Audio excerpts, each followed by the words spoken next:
여호수아 20장을 펴시기 바랍니다. 20장에서는 도피성에 대한 얘기가 언급되고 있습니다. 이것은 모세 때부터 언급되어 있던 것입니다. 부지 중에 사람을 죽였다든가, 그래서 피해 보수자가 그를 따라올지라도 그 살인자를 내주서는 안 된다는 거죠. 건물을 짓다가 돌이 떨어져서 밑에 있던 사람이 죽었다고 한다면, 이런 것들 그냥 부지 중에 살인을 할 수도 있거든요. 그래서 그들을 위한 도피성을 만들었습니다. 그리고 6절을 보면 그 살인자가 회중 앞에 서서 재판을 받기까지나 당시 대제사장이 죽기까지 그 성읍을 거하다가 그 후에 그 살인자가 본 성읍 곧 자기가 도망하여 나온 그 성읍에 자기 집으로 돌아갈지니라. 회중 앞에 서서 완전히 재판을 받아서 끝날 때 이건 괜찮다, 그렇게 판결이 날 때까지, 또한 그 당시에 대제사장이 죽기까지.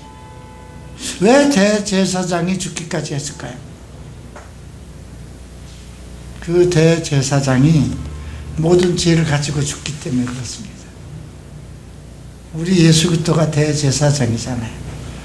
그분이 우리를 위해서 죄를 짊어지고 가셨잖아요. 그래서 그 당시에 대제사장이 죽으면 그 사람의 죄가 없어지는 거예요. 여기서도 우리는 메시아를 만납니다.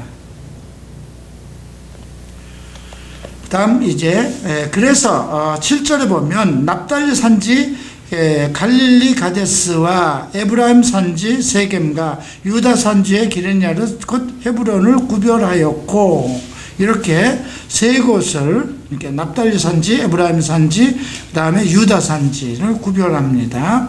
그리고 여리고 동편에는 이제 그 르벤 지파와 갓 지파와 므낫세 반 지파가 살기 때문에 그 중에선 바산 골란을 택해서 도피성을 만드는 것입니다. 9절 함께 보겠습니다. 이는 곧 이스라엘 모든 자손과 그들 중에 우거하는 객을 위하여 선정한 성읍들로서 누구든지 부지 중에 살인한 자로 그리로 도망하여 피해 보수자의 손에 죽지 않게 하기 위함이며 그는 회중 앞에 설 때까지 거기 있을 것이니라. 부지 중에 사람을 죽였어도 살인은 살인이죠. 그렇지만 내가 살인을 가지고 죽인 것이 아니기 때문에 두 사람을 다 죽일 수는 없는 거잖아요. 그렇죠? 한 사람이 부지 중에 죽었다고 그래서 그 가족들은 부지 중에 죽였던 살인을 가지고 있었던 그거 따지지 않아요. 그죠? 내 가족을 죽인 원수로 삼는 거잖아요. 그러나 그 가족의 입장에서 생각을 해서 그 부지 중에 살인한 사람을 죽인다면 결국 하나님의 백성 둘이 죽는 거잖아요. 그죠? 그렇다고 그러면 또 어떻게 될까요? 이쪽 가족과 원수가 되는 거죠. 근데 그런 것을 막는 겁니다. 자, 이제 21장을 보시겠습니다. 여기는 이제 제사장들의 기업, 원래 12지파 중에 제사장은 레위 지파 제사장 가문은 그 기업을 받을 수가 없게 되었어요. 모든 땅을 다 나누어 줬어요. 그 지파에게 모세에게 모든 걸 한 대로. 그리고 앞에서 우리가 얘기한 것처럼 또 뭐 요셉 지파는 이거 좀 우리가 더 좁으니까 더 해라. 그러니까 니들이 올라와서 개척하라든가 뭐 갈렙이라든가 또 이런 사람들은 나는 아직 젊어, 여기서 더 오래 살 수 있어. 그러니까 나는 땅을 더 달라. 그런 사람들에게는 뭐 충족하게 땅을 다 나누어 줬습니다.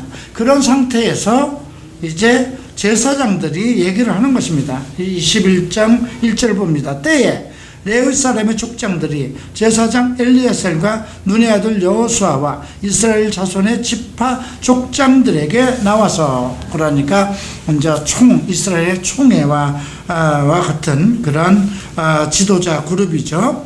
가나안 땅 실로에서 그들에게 말하여 가로되 우리 여호와께서 모세로 명하사 우리의 거할 성읍들과 우리의 가축 먹일 그들을 우리에게 주라 하셨나이다 하며 이스라엘 자손이 여호와의 명을 따라 자기의 기업이 매서 이 아래 성읍들과 그들을 레위 사람에게 주니라.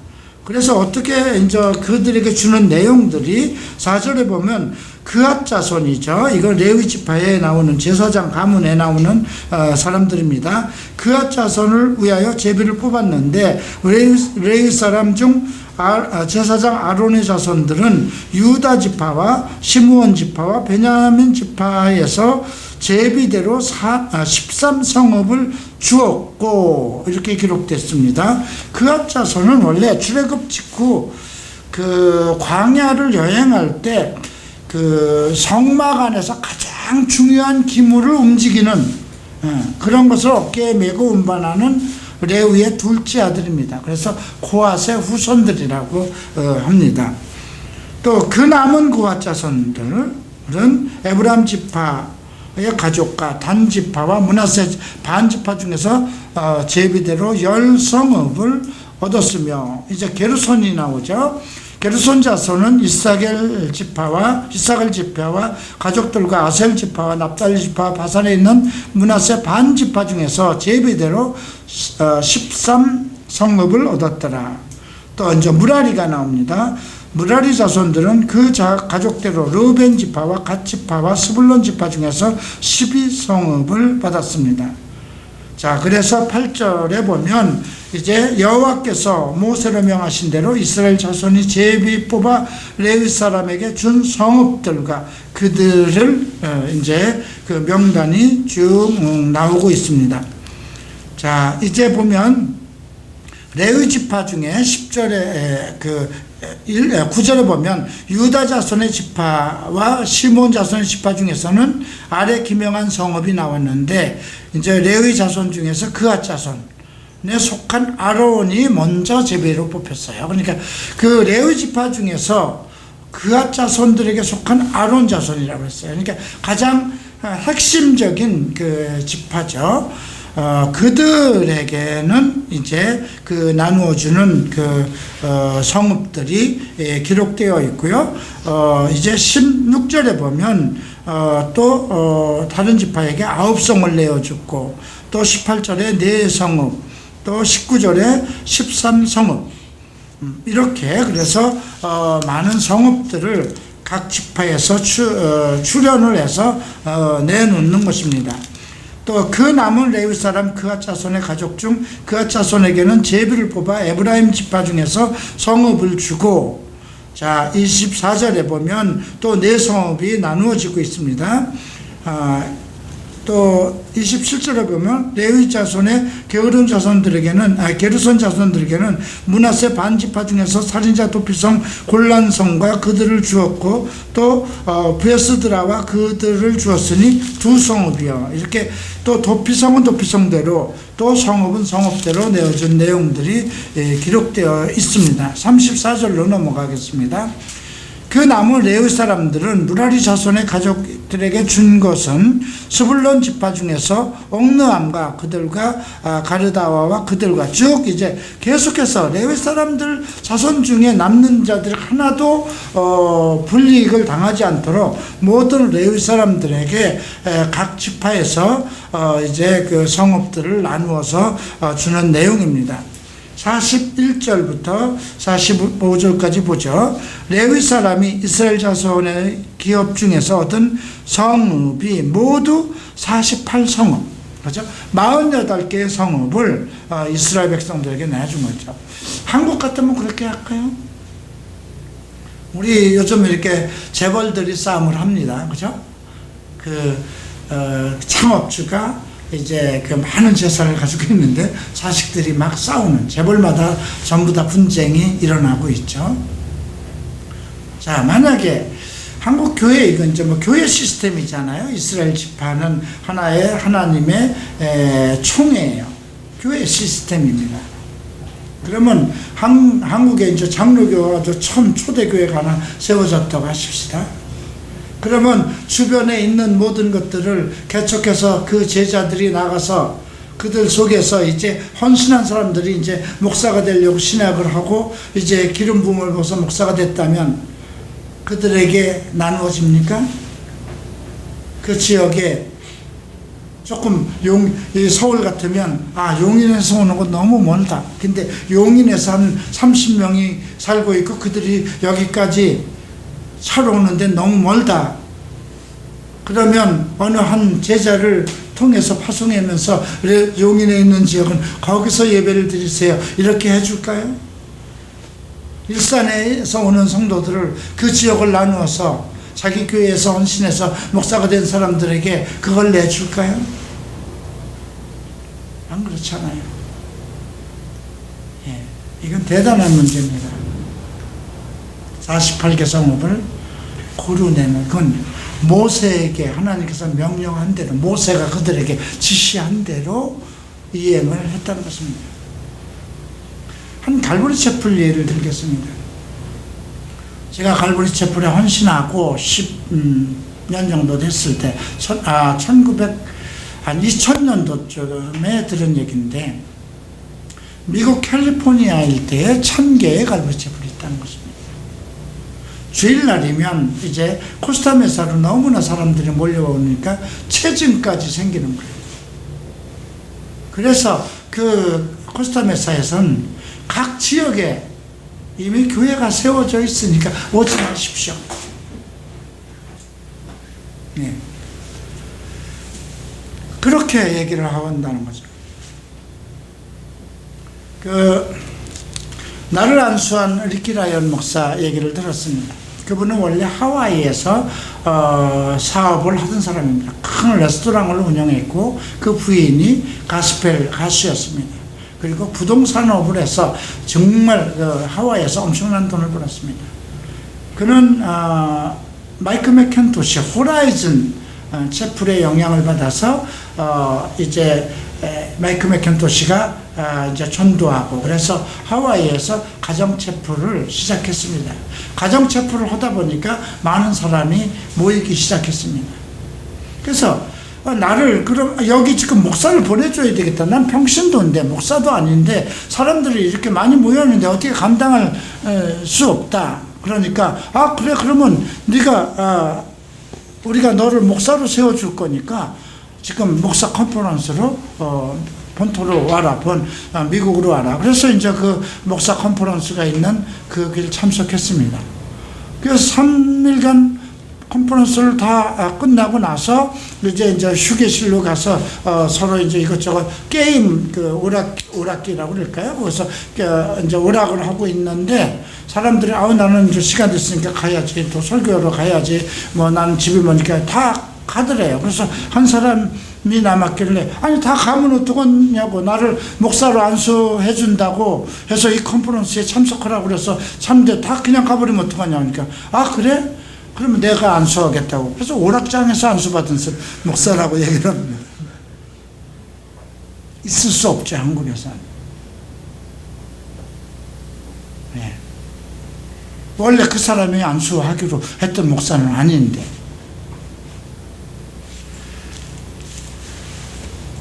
또 우리 이제 갈보리 채플 호라이즌 채플 이야기가 나오는 마이크 맥켄토시 척스미스 목사님이 가장 사랑하는 아들이라고 합니다.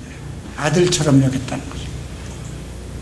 마약으로 해서 이미 정말 언어 상실증까지 겪고 마약으로 해서 병원에도 입원하고 구속도 됐었고 결혼을 2번이나 하고 지금 아들은 길거리에서 만난 여자 사이에서 낳는데 다 커서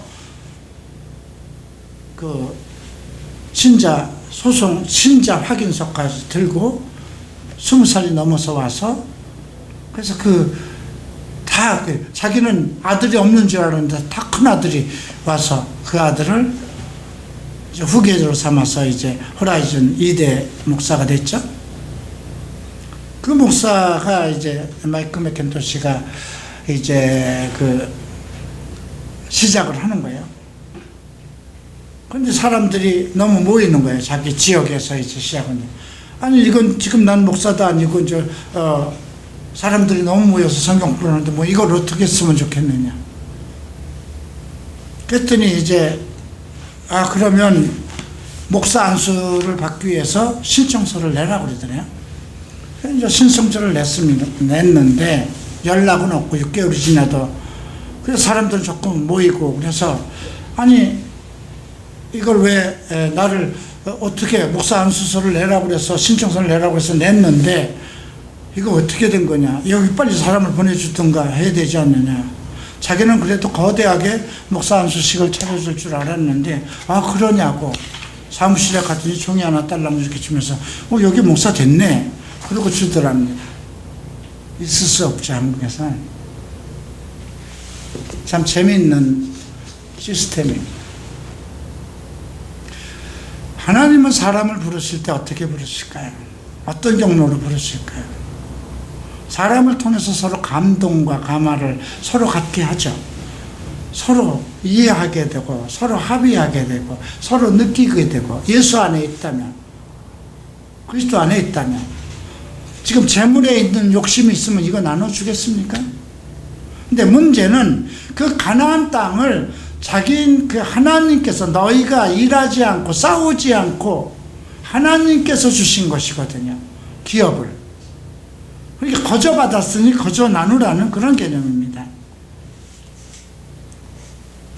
그래도 우리 지금 교회 시스템을 보면 대형 교회들은 엄청나게 크게 되고 정말 그 물질이 어디다 쓰이는지 모를 정도로 너무 많습니다.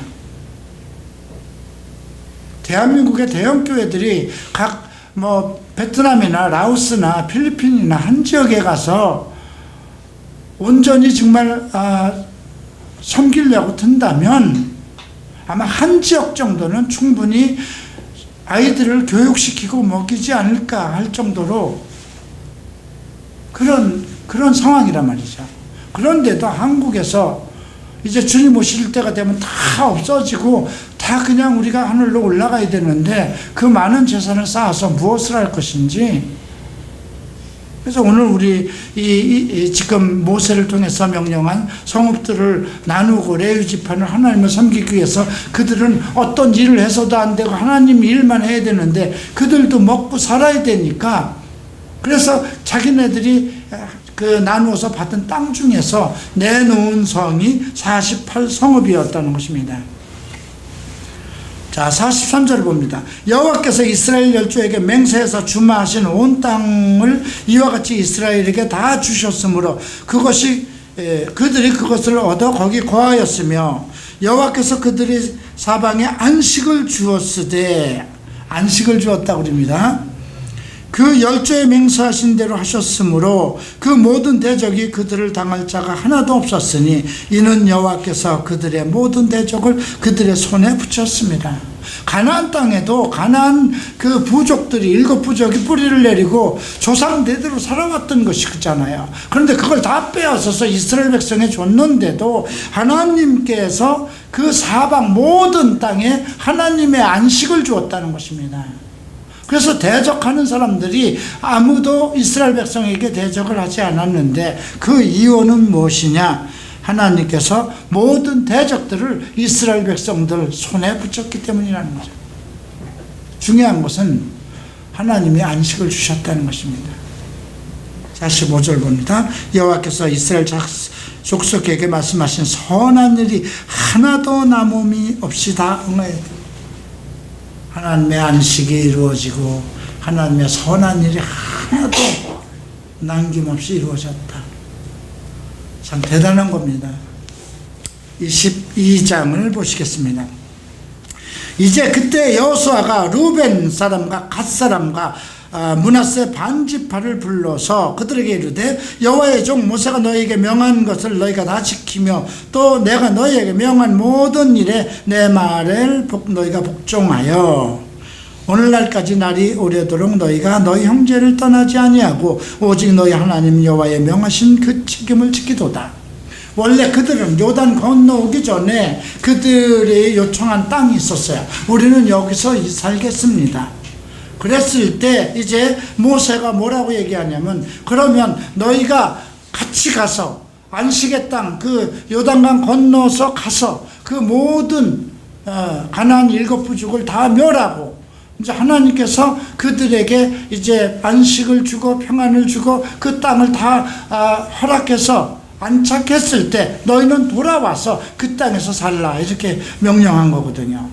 그래서 이제 그 약속대로 그 이쪽에 있었던 루벤과 갓사람과 므낫세 반지파, 두 지파, 그러니까 세 지파 아니죠? 두 지파 아닌가? 예, 두 지파와 므낫세 반지파입니다. 들이 이제 명령을 한 겁니다. 이제 너희들이 충실하게 너희의 책임을 다했기 때문에 이제 돌아가라 얘기를 하는 것입니다. 4절 봅니다. 이제는 너희 하나님 여호와께서 이미 말씀하신 대로 너희 형제에게 안식을 주셨으니 그런즉 이제 너희는 여호와의 종 모세가 요단 저편에 너희에게 준 소유지로 가서 너희의 장막에 돌아가되 크게 삼가 여호와의 종 모세가 너희에게 명한 명령과 율법을 행하여 너희 하나님 여호와를 사랑하고 그 모든 길로 행하여 그 계명을 지켜 그에게 친근히 하고 너희 마음을 다하여 성품을 다하여 그를 섬길지라 하고 여호수아가 그들에게 축복하여 보내며 그들이 자기 장막으로 갔더라. 자, 한국의 예를 한번 살펴보십시다. 사랑의 교회는 오정현 목사님이 세우셨습니다. 그분이 얼마나 아픔과 고통과 정말 인생을 다 바쳐서 사랑의 교회를 세웠습니다. 그리고 그분은 병으로 그리고 소천하셨습니다. 자, 그런데 그 후계자가 지금 어떤 분이시죠? 바로 1세대예요. 그죠? 그런데 교회가 분쟁을 하고 있죠. 두 파로 갈라져서 먼저 있던 교회, 새로 진 교회, 먼저 있던 교회는 오카하는 목사님을 따르는 그 사람들, 이쪽은 오정현 목사를 지지하는 세력들. 바로 1세대에서 지금 모세에게서 여호수아 시대로 넘어온 것인데도 계속해서 여호수아는 어떤 얘기를 하고 있느냐면, 모세에게 크게 삼가 5절에 보면 여호와의 종 모세가 너에게 명한 명령과 율법을 행하여 너희 하나님 여호와를 사랑하고 그 모든 길로 행하여 그 계명을 지켜 너희에게 친근히 하고 너희 마음을 다하여 성품을 다하여 그를 섬길지라 하고. 하나님은 모세에게 사명을 주고 이스라엘 백성을 구원해서 이제 가나안 땅을 허락하셨습니다. 그리고 이제 모세를 제하고 이제 모세가 하나님 앞에 영광을 드러내지 않은 것 딱 한 가지, 딱 한 가지예요. 그 정도는 봐줄 수 있지 않을까 했는데 아마 하나님은 여러 생각이 있었을 거예요. 모세가 너무 이스라엘 백성들에게 너무 큰 거죠. 그래서 그의 종으로 이제 보냅니다. 그런데 여호수아는 계속해서 모세의 말을 하고 있습니다. 여호와께서 모세에게 주신 그 명령을 여호수아가 이행했다고 합니다. 그리고 그 다른 지파들에게도, 리더들에게도 똑같은 얘기를 합니다. 10절을 보겠습니다. 르벤 지파가 므낫세 반 지파가 가나안 땅 요단 언덕가에 이르자 거기서 요단가에 단을 쌓았는데 볼만한 큰 단이었다. 이제 큰 문제가 생깁니다. 이제 돌아왔어요. 요단을 건너서 동쪽으로 돌아왔는데 그 엄청난 큰 단을 쌓았어요. 모든 사람들이 강 건너 쪽에서도 볼 수 있는 단을 쌓았어요. 11절 이스라엘 자손이 들은즉 이르기를 르벤 자손과 갓 자손과 므낫세 반지파가 가나안 땅의 맨 앞편 요단 언덕과 이스라엘 자손에게 속한 편에 단을 쌓았다 하는지라 오해가 생기기 시작합니다. 우리는 신이 아닙니다. 하나님은 전지하시니까 다 아세요. 각 사람의 마음을 다 아십니다. 그러나 우리는 신이 아니기 때문에 다른 사람들이 무엇을 한다고 했을 때 그 뜻이 어떤지 우리는 안 됩니다. 서로 알지 못합니다. 이게 커뮤니케이션입니다. 나는 내 마음대로 정말 하나님 앞에 성실하게 했지만 상대는 그것을 오해할 수 있다는 겁니다. 지금 그 문제가 생겼어요.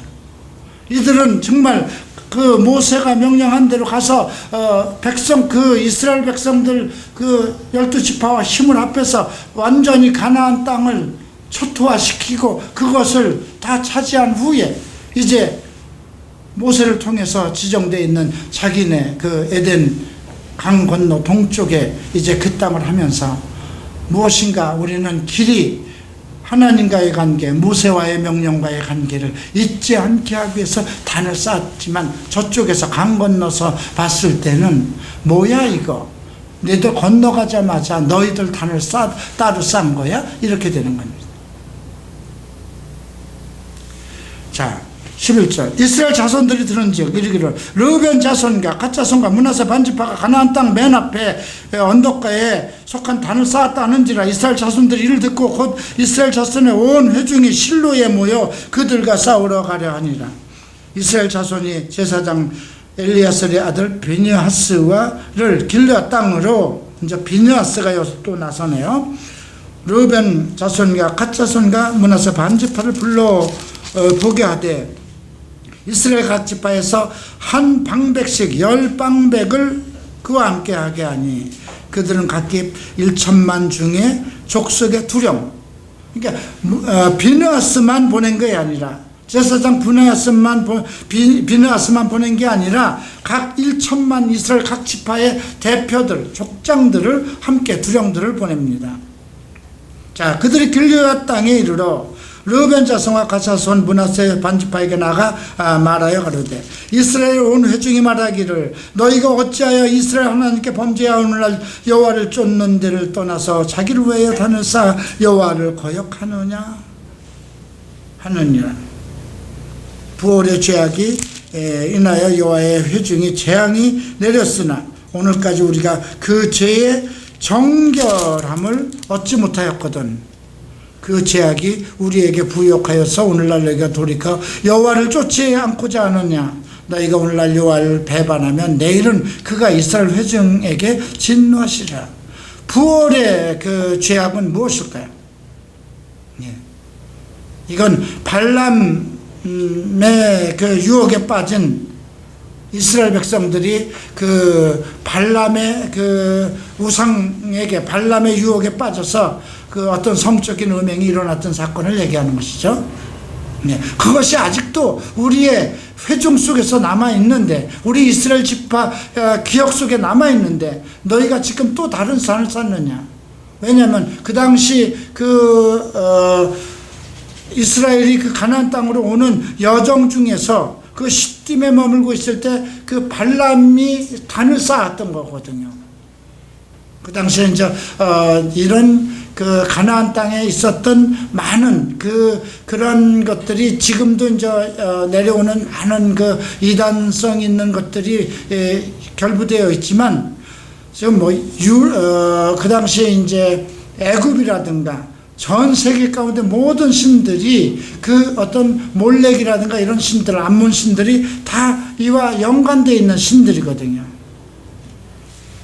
자, 그 얘기를 하는 것입니다. 자, 그런데 너희 소유지가 만일 깨끗지 아니하거든 여호와 성막이 있는 여호와의 소유지로 건너와 우리 중에서 소유를 취할 것이니라. 오직 우리 하나님 여호와의 단 외에는 다른 단을 쌓음은으로 여호와께서 거역하지 말고 우리에게도 패역하지 말라. 하나님에게도 패역하지 말고 우리에게도, 같은 신앙을 가지고 있는 같은 동족에게도 패역하지 말라.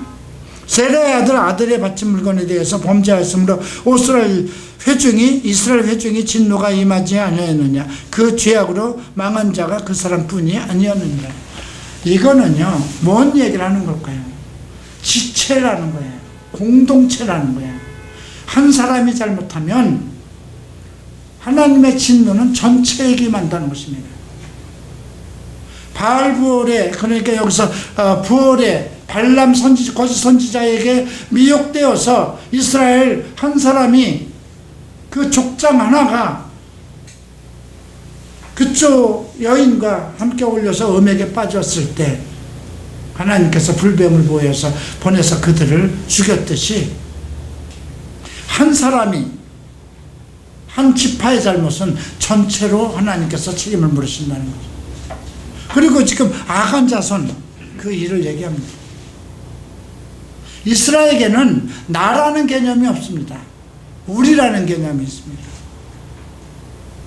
교회라는 것은 공동체입니다. 내가 하나 잘못함으로 인해서 그 교회는 다 무너질 수가 있는 것입니다. 한 가정의 아버지가 음행에 빠지면 어떻게 해요? 그 가정은 망하는 것입니다.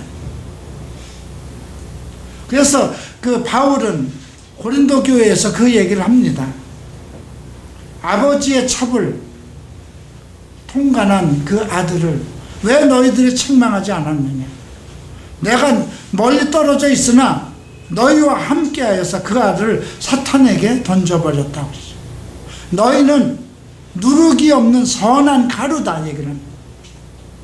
너희 중에 누룩을 제하라는 거죠. 저는 이 문제에 대해서 상당히 심각하게 생각합니다. 서울갈보리 채플은 하나의 지체입니다.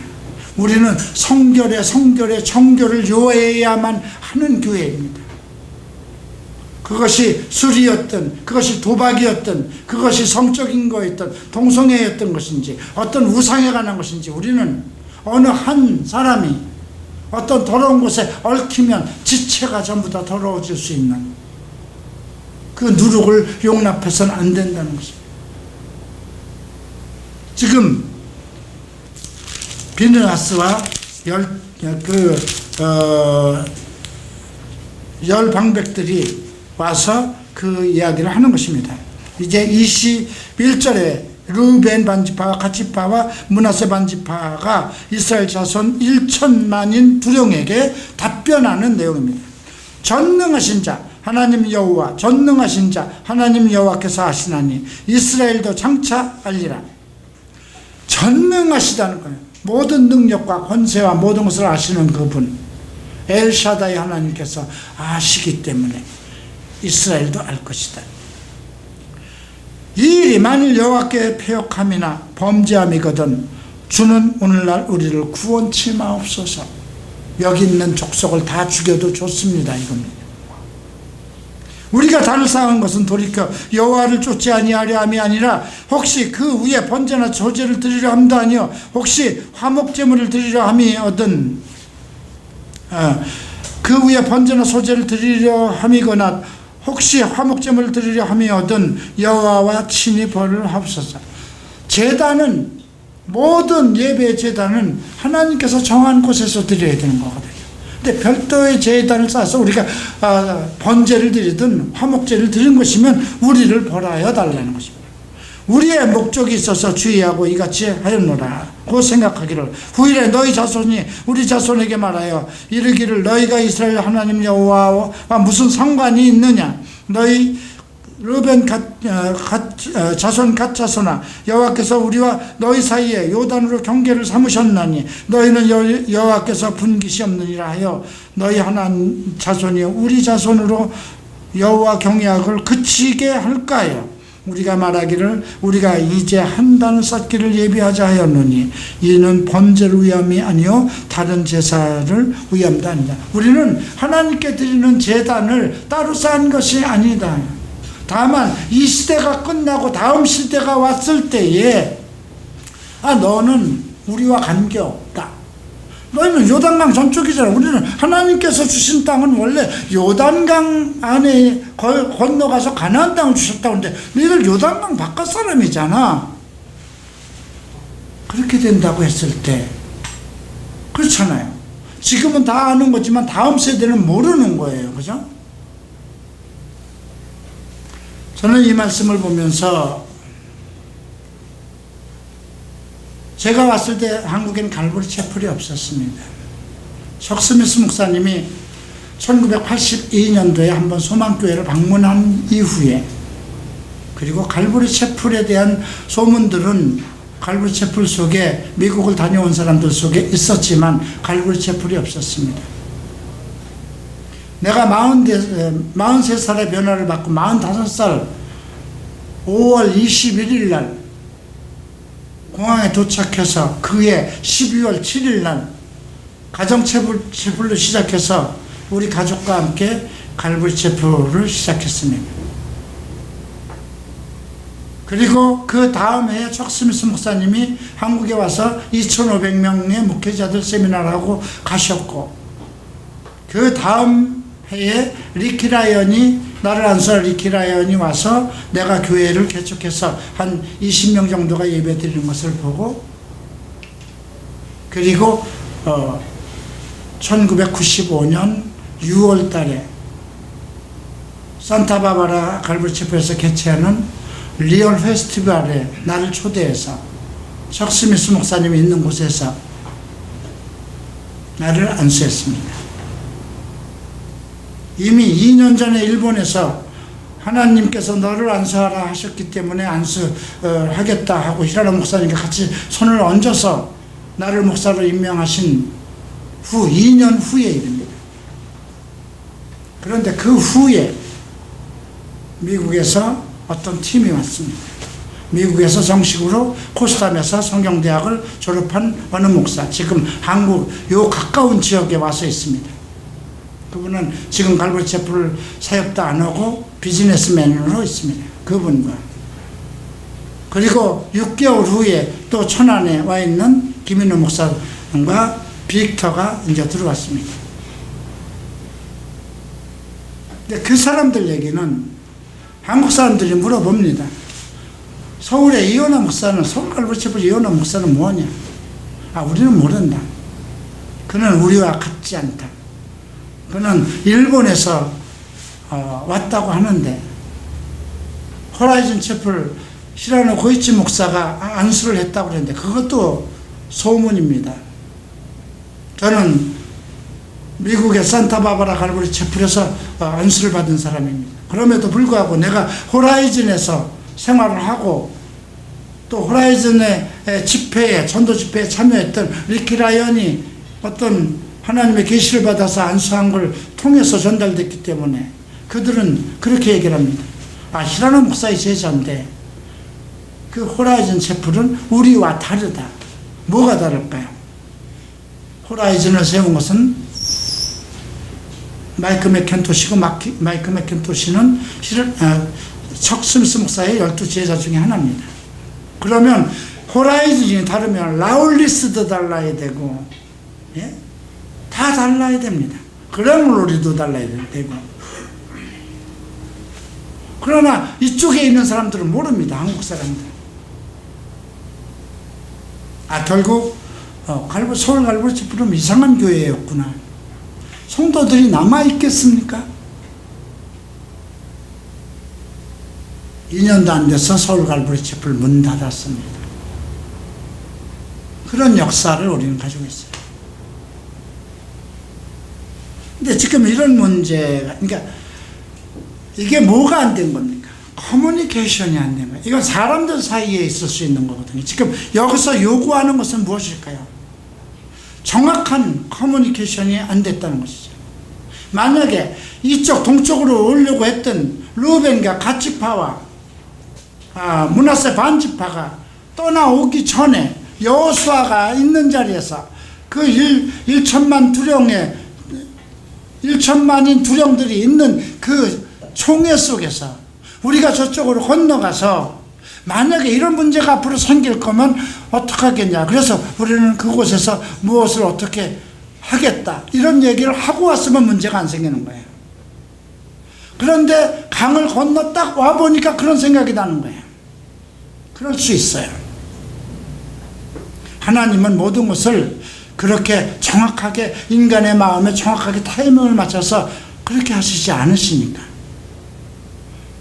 사람들의 어떤 결정이나 판단은 그 사람들 마음속에서 행하게 됩니다. 그런데 이것이 사심으로 한 것이냐 하나님의 뜻에 의한 것이냐는 다르다는 거죠. 그래서 그 말을 듣고 나서 이제 결정을 하게 됩니다. 28절 보죠. 자, 우리가 말하였거냐. 만일 그들이 우리의 후일에 우리에게나 우리 후대에게 이같이 말하면 우리가 말하기를 우리 열조가 지은 여호와의 단 모형을 보라. 이는 번제를 위한 것도 아니요 다른 제사를 위한 것도 아니요 오직 우리와 너 사이에 증거만 되게. 증거단이라는 거죠. 우리는 하나다. 우리는 같은 아브라함의 자손이요 이삭의 자손이요 야곱의 자손이다. 우리는 모세를 통해서 율법을 받은 자손이요 애굽에서 나온 자손이요 하나님께서 축복해서 가나안 땅을 들어온 자손이다. 그것을 하기 위한 증거의 단위라는 것입니다. 30절 봅니다. 제사장 비느하스와 그와 함께한 회중의 방벳 곧 이스라엘 1000만인의 두령은 르우벤 자손과 갓 자손과 므낫세 반 자손의 말을 듣고 좋게 여긴지라. 제사장 엘리야살의 아들 비느하스가 르우벤 자손과 갓 자손과 므낫세 자손에게 이르러 우리가 오늘날 여호와께서 우리 중에 계신 줄 아노니 이는 너희가 이 죄를 여호와께 범치 아니하였습니다. 너희가 이제 이스라엘 자손을 여호와 손에서 건져내었느니라 하고 이제 이스라엘 자손을 여호와의 손에서 건져내셨느니라. 아주 특별한 말을 하죠. 제사장 엘리야살과 아들 비느하스와 방백들이 르우벤 자손과 갓 자손을 떠나 길르앗 땅에서 가나안 땅으로 돌아와 이스라엘 자손에게 이르러 회보하며 이 일이 이스라엘 자손을 즐겁게 한지라. 이스라엘 자손이 하나님을 찬송하고 르우벤 자손과 갓 자손에 거하는 땅에 가서 싸워 그것을 멸하자 하는 말을 다시 하지 아니하였더라. 르우벤 자손과 갓 자손이 그 단을 에스라 칭하였으니 우리 사이에 이 단은 여호와께서 하나님이 되시는 증거라 함이더라. 에스는 증거라는 뜻입니다. 저는 나중에 우리 교회에도 이런 문제가 있을 수 있다고 생각을 합니다. 사람과 사람과 사이에는 서로 시간과 공간을 함께 공유할 수가 없습니다. 내가 외국에 나가 있다면 여러분들과 나와 마음은 같이 할 수 있지만 시간과 공간을 같이 갖는 것은 아닙니다. 그리고 어떤 같은 하나님을 섬긴다고 해서 같은 생각을 하는 것은 아닙니다. 다 중요한 것은 어떤 일을 행할 때 사심이 없이 오직 하나님을 위해서 하나님의 뜻 안에서 공동체 안에서 오직 하나님의 뜻 안에서 행한 것이냐가 중요한 것이죠. 나의 사심이 들어갔다면 그건 하나님과 관계가 안 된다는 것이죠. 이런 내용들이 이제 구약에 있는 사실된 내용이지만 현대 우리가 목회를 하는데 매우 중요한 하나의 예증이 되고 교훈이 되는 것이가 돼요. 그러니까 모든 말씀은 이 땅에 살아있는 하나님의 백성들이 이 세상 가운데서 어떻게 하나님과의 관계 또 우리 하나님의 백성들과의 회중들과의 좋은 관계를 이루고 살 것인가. 한 교회 안에서도 서로 말을 안 하면 서로 소통을 못하면 문제가 생길 수밖에 없어요. 그죠? 나는 그렇지 않은데 그래서 서로 티격태격하고 문제를 일으킬 수도 있어요. 그러나 가장 중요한 것은 그것이 개인적인 사심에 의한 것이냐 오직 하나님을 열정을 위한 행위냐 이것만은 구분이 돼야 된다는 것이죠. 자, 오늘 끝까지 다 하려고 그랬는데 안 되겠습니다. 다음 주에 23장과 24장을 마지막으로 마치겠습니다. 다음 주에 하는 것은 매우 중요합니다. 정말 신실하신 하나님의 증거, 하나님의 약속은 반드시 지키신다는 것이 말씀이고요. 23장이고요. 24장에서는 너는 어느 걸 선택할 것인가? 지금 어느 길을 선택할 것인가? 정말 수천 년 전에 이스라엘 백성들에게 한 이제 그 여호수아의 고별 메시지이지만 오늘날 우리에게 너는 무엇을 어느 길을 선택할 것인가? 하나님의 진실한 증거는 무엇인가, 이런 것들을 공부하게 됩니다. 기도하고 마치겠습니다. 귀하신 주님, 존귀하시고 전능하신 주의 이름, 오직 우리 앞에 예수 그리스도를 두셨으니 예수 그리스도를 향한 정결한 마음을 갖게 하시고 그의 신부로서 주님의 뜻을 거역하지 않는 성도가 되게 하소서. 나의 신은 오직 예수인 것, 나의 주인은 오직 예수인 것, 나의 신랑은 오직 예수인 것을 깨달아 사사로이 세상 것을 취하고 사사로운 마음을 갖지 않게 하소서. 정결한 신부로서 내 모든 것을 하나님께 바칠 수 있는 그러한 하나님의 위대한 성도로 살아갈 수 있도록 축복하소서. 예수 이름으로 기도합니다. 아멘.